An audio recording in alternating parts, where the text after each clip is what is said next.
Maliyyə Nazirliyi tərəfindən 2026-cı ilin dövlət büdcəsinin ilkin göstəriciləri elan olunub. Belə ki, 2026-cı ildə büdcə gəlirlərimiz 0,2% artacaq, 38,4 milyard manatlıq büdcə gəlirlərinin olacağı proqnozlaşdırılır. Eyni zamanda büdcə xərclərində 0,3% artım qeydə alınacaq, büdcə xərcləri 41 milyard manatdan çox olacaq. Eləcə də 2026-cı ilin dövlət büdcəsinin əsas məqamlarından biri büdcədə və o cümlədən büdcə gəlirlərində qeyri-neft sektorunun payının artması ilə bağlıdır. Belə ki, növbəti il büdcə gəlirlərində qeyri-neft sektorunun payı 57,4% olacaq. Bu il bu rəqəm 53%-ə yaxın proqnozlaşdırılır. Qeyri-neft sektorunun büdcə gəlirlərində payının artması neftdən asılılığın minimumlaşdırılması və iqtisadiyyatın diversifikasiyası baxımından vacibdir. Bu da təbii ki, ondan xəbər verir ki, fiskal diversifikasiya növbəti il daha da dərinləşəcək. 2026-cı ildə həm müdafiə və milli təhlükəsizlik, o cümlədən Qarabağ Şərqi Zəngəzurun bərpası və yenidən qurulması, eləcə də sosial təminat və sosial müdafiə xərcləri prioritet olaraq qalacaq. Belə ki, bütövlükdə növbəti il xərc maddələri üzrə ən çox vəsait ayrılan istiqamət məhz milli müdafiə və milli təhlükəsizlik istiqaməti olacaq. Azərbaycan təbii ki, müdafiə və milli təhlükəsizliyi 2026-cı ildə də gücləndirəcək.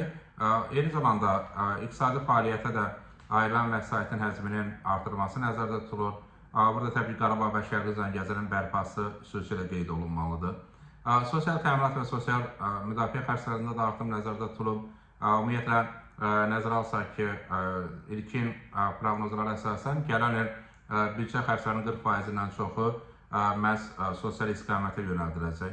Artıq biz növbəti ildən etibarən pensiyalar indeksləşdirərək artırılmasını müşahidə edəcək. Bu 1.100.000 vətəndaşımızı əhatə edəcək.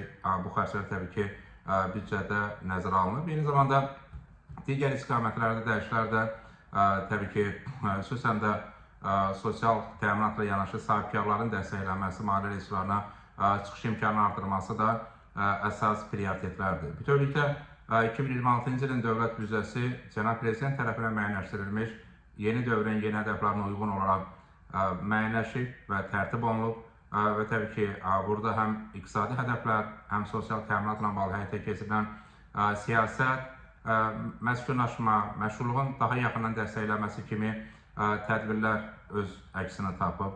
Sözsüz 2026-cı ildə Qarabağ və Şərqi Zəngəzur daha çox vətəndaşlarımızın məskunlaşacağı gözlənilir. Ümumiyyətlə, 2026-cı ilin sonuna qədər Qarabağ və Şərqi Zəngəzurda 140 mindən çox vətəndaşımızın məskunlaşaraq yaşaması proqnozlaşdırılır ki, bu da dövlət büdcəsinin bu istiqamətə ayrılan vəsaitlərin həcminin artmasında və bütövlükdə daxili maliyyə mənbələri hesabına işğaldan azad olunmuş ərazilərimizin bərpasına imkan yaradır.